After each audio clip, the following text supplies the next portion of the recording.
Hey everyone, welcome to Alice and Bob. Today we talk about the Kusama crowd loan and all the profit targets. What I'm going to show you is my personal spreadsheet where I keep all the parachain projects in one single file, and I've listed the tokenomics in relation to our targets on where those projects need to land in order to be profitable for us. You will see all the break-even ratios and you will get some food for thought. If you have seen the previous video, you will be in the know. If you haven't seen it, I will post a link now on the top right corner. Please watch it because this video is the second part in the series and it will assume that you know everything about this. I'm also very glad for the feedback that you're giving on Twitter and on Reddit. It makes me really happy to see this, that you're taking something with you from the videos. If you like the content, make sure to like and subscribe and also follow us on the socials. So let's jump in. But before we jump in, let's recap what happened in the previous video. You don't want to compare against fiat, but you want to compare against crypto, and in our case against the opportunity cost. So that's 15% staking reward. You want to reach the break-even point and surpass it. You want your token to outperform. And to do this, you calculate the crowd loan yield break-even ratio, or CYBR. The break-even ratio, is the staking reward that your actual opportunity cost divided by the crowd loan reward. And once you have this, you can also calculate the break-even price, which is the CYBR multiplied by the current price of KSM. And you want to calculate the break-even market cap, which is the break-even price multiplied by the total supply. Okay, now that we got the numbers, we can actually jump in. And now is the time where you will see my sheet. So this is the sheet, I just call it parachains. And what I do in this sheet is I collect all sorts of information. So for example, because we just have so many networks, I have to keep some keywords that so just that I remember what is actually happening, and it helps me keep an overview. I also note down all the codes for the tokens. And this sheet is sorted by the currently bonded KSM. So the top 3 networks you see are the currently accepted networks, the onboarded parachains, and everything below is the current networks that want to get a slot. Usually store a link to the website and Twitter, even Reddit if it's available.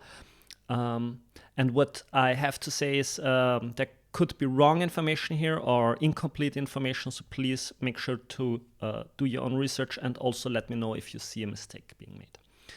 And then there is all of those columns that go into the tokenomics. So what we actually see here is this column is a link to the tokenomics page. Sometimes it's a little bit distributed among several pages. And then I list the total supply, the initial reward. That's actually everything that I need in order to do my calculations. What is assumed is a 15% staking reward. And what can be variable is the KSM USD price. So for the current day, we assume a price of $240. And then everything else just is a result of the calculation. So what I'm doing is I'm saying 15% divide, so this is my opportunity cost, 15% staking reward. And we're also always using 1 KSM as a base. So that's 0.15 KSM opportunity cost divided by the reward in the system. So that's 22 car, or 14.5 mover, or 48 Shiden, and so on. And this is the break-even ratio that we want to achieve. So car against KSM, we want to achieve this ratio, or mover against Moonriver against KSM, we want to achieve this ratio. And so once those tokens are publicly listed and they have a price, we want to see those ratios against the KSM price. In current day prices, we have the break-even price. And so this is basically just the break-even ratio multiplied by the current day USD KSM price. And then the market cap is the break-even price multiplied by the total supply. Okay, so this is the basic calculations, and what you're finally getting at the right side here is the break-even market cap. Please keep in mind that we are using the total supply. And so now we have a number that we can compare against other networks. So we can see that to break even for Karura, we have to break even this market cap. We have to go above this market cap to actually be profitable. And so it gives you a feel, because some networks go for a lower break-even market cap, some networks go for a higher break-even market cap. And what so this is the basic calculation, and now all kinds of considerations come into play, because you have to consider a million different factors. So for example, you see 3 additional columns that I placed here and that haven't been filled out yet, because it's just a lot of research. For example, you can ask, what is the inflation of the network? And you're seeing I'm not even getting this information for every network. Sometimes it's not even clear. For example, for the Sakura network, which is part of Khala, I couldn't even find a page describing the exact tokenomics. So it's possible that it exists, but it took about 10 minutes for each of those coins, and I couldn't find the tokenomics for Sakura. So I don't know the total supply. And so I can't even calculate what is my price target. So for me, it's not a good sign if I can't find this. If you notice, you can point it out in the comments below, write me a message, and I will include it in future videos or tweets. Okay, we can also consider, are there additional rewards, and so on. So a lot of questions open up once you have done the basic calculation, but it gives you something to compare if you visit a page like coinmarketcap.com or coingecko.com and so on. So let's go back and go into this actual food for thought section. So it's our last part now, where we have an actual discussion about things that make it more complicated than just comparing the raw break-even point that we have. So the first part is the Crowdloan Economics. For example, some networks are offering not only their primary token, but they offer secondary tokens. So for example, not only the Kusama network parachain token, but if they plan to have a parachain on Polkadot, they are already offering a secondary token for that network. Some networks not only rely on Polkadot and Kusama, but also they may be a standalone substrate network, or they are a multi-chain network, and so they are offering secondary tokens. Some networks have more than one token in their ecosystem, and so they offer maybe 2 different tokens, and so on. So it can get complicated. Another thing you have to consider is the vesting schedule. So you don't receive all the tokens at once in every system. Every system has a different vesting schedule. So for example, you receive 1/3 of the tokens at the start, and the rest of the tokens will be released to you over a schedule of, for example, 48 weeks or so. And then there are reward curves. So depending on when you join the Crowdloan, you could receive a different amount of tokens of this system. So even looking at the numbers that I presented to you, these are the basic numbers, the basic rewards. They could be different for you, and so you would have to do your own calculations to get your personal profit targets. The second category that you want to look at are the tokenomics. So the most important thing is, what is the supply? Is it fixed? Is there an inflation in the system? Will there be a burn? And as I told you, I couldn't find this out for all the systems. It's actually really difficult for some networks to find this out. Sometimes they don't write it down for the Kusama network, but they imply that it's the same as the primary network on the Polkadot parachain. But it can be different and you don't really know. Sometimes they don't mention it at all, or it's hidden in a white paper. So you really have to look it up. So it's very important to take a look, is this information public? And do they offer any future plans?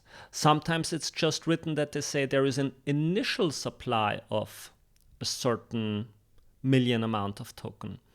So what does initial mean? Do they disclose what they plan to do in the future? Will they mint new tokens and so on? It's one of the most important questions, because you don't want to wake up and they just said we multiplied the amounts of our token times 10. So if you want to calculate your actual profit, you have to consider the alpha, or what you will gain with the token and system. For example, a lot of systems offer staking. So if you, for example, have Shiden tokens, you could do staking and dApp staking and stake those tokens in the system and receive more of the tokens. If you want to consider your profit targets, you have to consider that you can grow your stash of those tokens. And so it will play in your favor. And you just have to consider the percentages that your stash will grow. You can find other kinds of leverage. You can do margin trading on other DEXs or whatever. It's not something I would like to do, but you might be interested. So you have to consider all of those factors. Then you have to consider the circulating supply versus the total supply. So this will affect the price a lot, and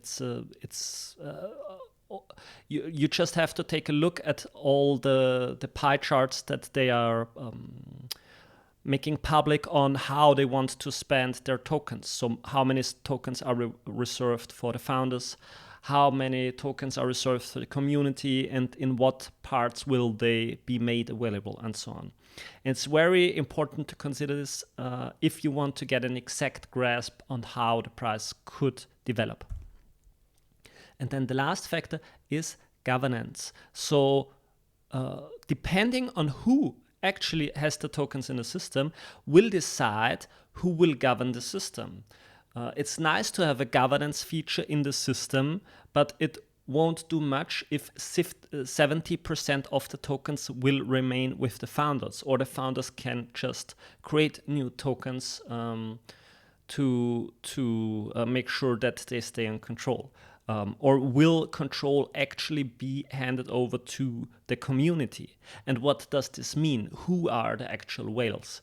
So you have to consider in the Web3, in the modern systems that have a governance, that all of the system parameters can be changed. And so you have to trust the governance in a certain way, or you have to consider if you trust the governance or not, to consider how the system will evolve and develop in line with your interests. Yes, it's a lot to take in, it's a lot to consider, so it's a never-ending story of thinking about this, making your notes, calculating stuff, and so on. While you do your calculations, don't let your KSM tokens just sit and wait.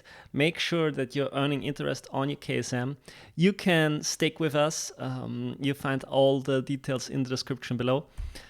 And also, we would be happy if you get in contact with us. If you like the video, give it subscribe, and also follow us on Twitter. It's nice to get in contact. We almost have 250 followers. And also, you can always get in contact and give us a comment or whatever. For example, I was asking, what else do you want me to calculate? And Ace of Theta was just saying Altair, and so we added this in the calculation for the network this time. Yes, just give us your feedback and we will try to incorporate it. For example, One of the comments on the last video was, shouldn't you compare CAR to fully diluted market cap of competitors instead of market cap? Yes, quite possibly. It's a term that I haven't looked up enough already. I tried to get a grasp, and I will try to incorporate it in my future videos. I tried to do it today. So I hope you stay safe, and let's see you next time. Goodbye.